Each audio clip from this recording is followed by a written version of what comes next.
90도의 굴곡된 지점에서만 하는 것이 아니라 처음에는 반대쪽 다리는 무릎을 쭉 펴주실 거고요. 관절을 굴곡을 시키면 왼쪽에 있는 둔부는 자연스럽게 더 힘이 들어오게 되거든요. 이 무릎만 위로 올려준다는 의미. 이렇게 옮길 거고 그 상태에서 이쪽에 있는 다리도 이렇게 옆으로 벌려주시면 돼요. 캐틀벨 부분을 꼭 몸통을 같은 쪽 앞쪽에 첫 번째로는 이 풋롤러를 잡고 이렇게 유지시켜주는 등척선 운동을 진행을 했을 거예요. 고관절 부분을 바닥 깊숙이 눌러준다는 느낌으로 쭉 밀어주시면 고관절 앞쪽으로 힘이 들어올 거예요. 어떻게 보면 이렇게 지금 등척선 수축을 하면서 근육을 쓸 거니까 작용을 해달라는 그런 예열 준비라고 생각하시면 돼요. 마치 이제 자동차를 바로 이제 시동 걸고 운전을 하는 게 아니라 약간 뭐 시간을 좀 두고 하는 것처럼 밀어주시고 한 30초씩 유지를 해주시면 돼요. 지금 이렇게 90도의 굴곡된 지점에서만 하는 것이 아니라 내가 좀 더 몸쪽으로 당겨서 버텨도 되고요. 조금 더 아래쪽에서 버텨도 돼요. 왜냐하면 저희가 움직일 때는 모든 범위에서 힘을 든든하게 강한 것이 아니라 어디 부위는 강하고 어느 각도에서는 약할 수 있거든요. 그래서 내가 이렇게 움직이면서 각도를 조금씩 변화를 하면서 어디가 약한지 체크를 해보고 그 부분을 조금 더 챙겨주시면 내가 이제 기능적으로 더 좋아질 수 있도록 도움이 되실 겁니다. 이렇게 꾹누르고 이제 대척성 운동을 해서 어느 정도 세팅이 된다면 이제 저항 운동이 들어가야 돼요. 밴드 지금 이제 다리 하체적으로 운동할 거라서 정말 약하신 분들은 이제 밴드 색깔별로 근거가 다른데 자신의 강도에 맞춰서 진행을 해주면 돼요. 그래서 밴드를 발목에 걸어주실 거고요. 그 상태에서 처음에는 반대쪽 다리는 무릎을 쭉 펴주실 거고요. 그리고 고관절 부분만 몸쪽, 가슴 쪽으로 당겨올 거예요. 근데 이때 흔히들 하는 실수가 고관절을 정말 내 몸쪽으로 수직으로 올려야 되는데 들어올리면서 이 대퇴근막 긴장근을 많이 쓰시는 분들이나 뒤쪽의 관절, 고관절 쪽이 유연하지 않으신 분들은 이렇게 들어오는 경우가 있어요. 안쪽으로 무릎이. 이거 주의해 주셔야 되고 내가 수직으로 올리기 어려우면 오히려 약간 개구리 자세로 올리셔도 되는데 개구리 자세가 좀 수월해진다면 밴드를 잡고 그대로 수직으로 올려주셔야 돼요.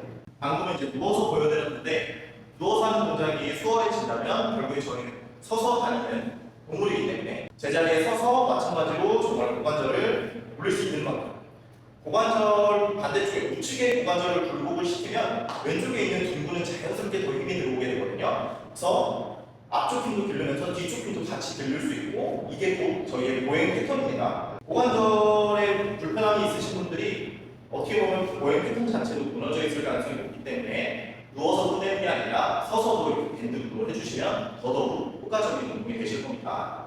그래서 이때도 올렸다가 천천히 내려주고 올렸다가 천천히 내려주는데 이게 중요한 점은 올릴 때 내가 고관절을 써줘야 되는데 이 힘이 약하다 보니까 무릎을 구부려서 올리는 경우가 있어요. 이거 주의해 주세요. 이렇게 수직 방향이 돼야 되는데 들어 올리면서 무릎이 이렇게 굽혀지면 틀린 동작입니다. 이렇게 밴드 운동을 진행을 했고요.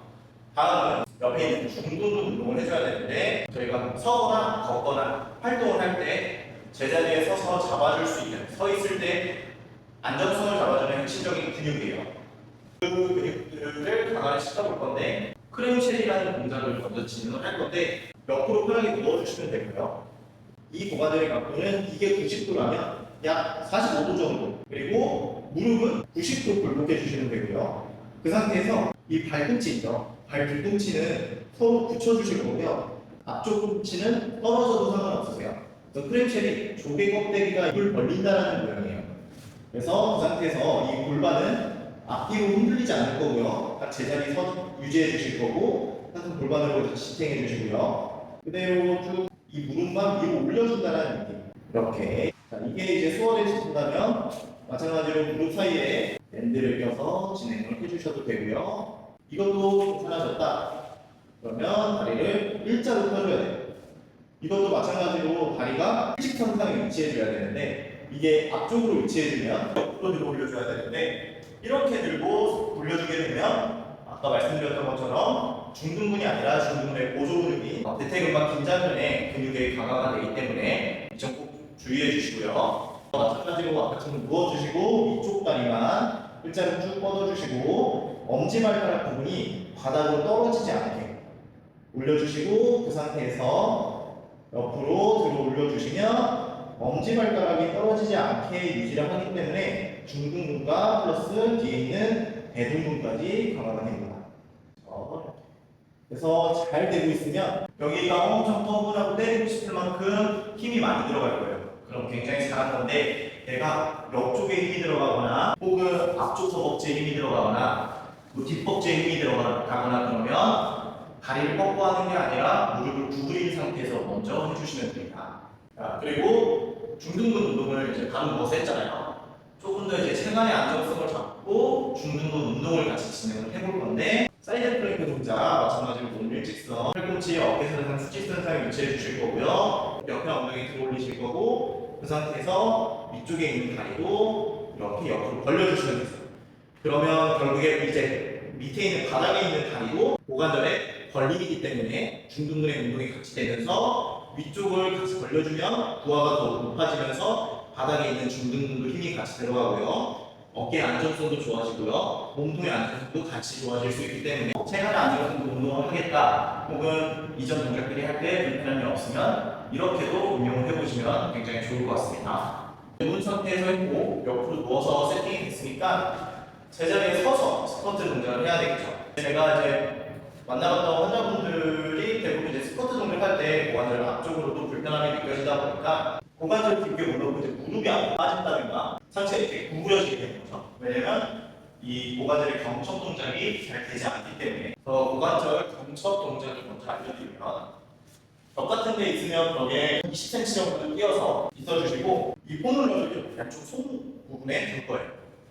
그리고 내가 가슴이 무너지지 않는다는 느낌을 계속 가져주고요. 그리고 지금 손목 부분에 폰을 눌렀죠. 누른 상태에서 그대로 허벅지를 쓸어주듯이 쭉 밑으로 내려주시면 됩니다. 다시 엉덩이를 뒤 위로 보내준다는 느낌으로 쭉 고관절 경첩이 여기 이 고관절에 잘 접히는 거예요. 근데 불편함이 있으신 분들은 내가 갈 수 있는 범위까지 가주고요. 그 범위에서 살짝씩 움직여주시면 되세요. 절대 이게 앞으로 참으면서 더 가는 게 아니라 이렇게 좀 살짝 움직이면 이 정도 괜찮네. 그리고 그 다음에 조금 더 가서 범위를 조금씩 늘려주시면 됩니다. 한 번에 좋아지지 않아요. 자, 이렇게 고관절 경첩 동작이 잘 완성이 됐으면 그 다음에 이제 스쿼트 동작을 할 건데 뭐 캐틀벨이 있거나 무게감이 있으면 캐틀벨 잡고 진행을 해주시면 될 것 같고요. 앞으로 나가기 쭉 내려가 주셨다가 올라가 주시고 무릎도 안쪽으로 무너지는 게 아니라 벌려주면서 이것도 마찬가지로 내가 통증이 있는 범위가 있으면 이 범위에서 약간 위아래로 살짝 움직여주고 그리고 천천히 일어나 주실 거고요. 다시 이렇게 진행을 해주실 거고 저희가 특히나 이제 고관절에 예외전 할 때 또 많이 찍히는 경우가 있어요. 근데 이 예외전도 결국에 잘 나오기 위해서는 관절의 움직임이 중요한데 예외전 스트레칭은 따로 하지 않았지만 이 운동으로도 충분히 스트레칭과 플러스 근력 강화에 도움이 될 수 있는 동작이 있어요. 이때는 약간 무게감 있는 물건이 필요하기 때문에 덤벨이나 혹은 캐틀벨 같은 거를 좀 준비해 주시고요. 마찬가지로 이제 런지 동작을 만들어 주실 거고요. 펴주고 있는 다리는 0도, 앞쪽은 약 90도에서 아래쪽 뒤쪽에 위치해서 무릎 한 70도 정도 펴주시면 되세요. 자, 이 자세가 만들어졌으면 캐틀벨 부분을 갖고 몸통을 같은 쪽, 앞쪽에 있는 다리 쪽으로 회전을 시켜주는 거예요. 이렇게 되면 고관절 부분은 제자리에 있지만 몸통을 회전하면 고관절이 어떻게 되죠? 안쪽으로 돌아가는 모션을 내가 다리를 움직이는 게 아니라 몸통을 움직여서 그 움직임을 대신해서 만들어 보는 거예요. 그래서 이것도 마찬가지로 내가 처음에 갈 수 있는 범위까지 쭉 가주는 거예요. 그러면 고관절 앞쪽에서도 힘이 나지만 뒤쪽에서 저희 비둘기 자세 스트레칭 했던 것처럼 뒤쪽에서도 굉장히 뻐근한 느낌이 나요. 다시 일어나고 쭉 돌려주고 자, 이게 이제 어느 정도 수월해지고 적응이 됐다면 지금 무릎을 대고 있죠. 무릎을 떼준 상태에서 조금 더 동쪽으로 가는 거예요. 다시 이때 무릎 무너지지 않게 신경 써주셔야 돼요. 무릎은 계속 정면. 무너지지 않게 신경 쓰시고 무릎 정면. 다시 옆에서 보여드릴게요. 쭉. 쭉. 이렇게 이제 이번에는 고관절 스쿼트를 하거나 그럴 때 찝히는 느낌이 나고 불편함이 있을 때 도움이 될 만한 스트레칭과 폼롤러 이용 그리고 근력 운동까지 한번 알려드려봤는데요. 저도 지금 영상을 찍으면서 다시 진행을 했는데 실제로 저도 왼쪽에 고관절 앞쪽에 약간 불편한 느낌이 있었는데 지금 하고 나니까 한결 부드러운 느낌도 나고 하지가 전체적으로 좀 개선된 느낌이 나네요. 한번 해보시고 내가 지금 고관절 불편함도 어떻게 좀 개선이 됐는지 좋아졌다면 한번 댓글 한번 남겨주시고요. 혹은 또 궁금한 거 있거나 이렇게 했는데도 개선이 되지 않고 어떤 불편한 점이 있다 그러신 분들은 한번 댓글도 남겨주시면 그 점 참고해서 제가 또 영상을 찍어보거나 거기에 관련된 도움이 될 만한 내용을 답변을 드리도록 하겠습니다. 감사합니다. 다음번에는 또 다른 좋은 영상으로 찾아뵙도록 하겠습니다.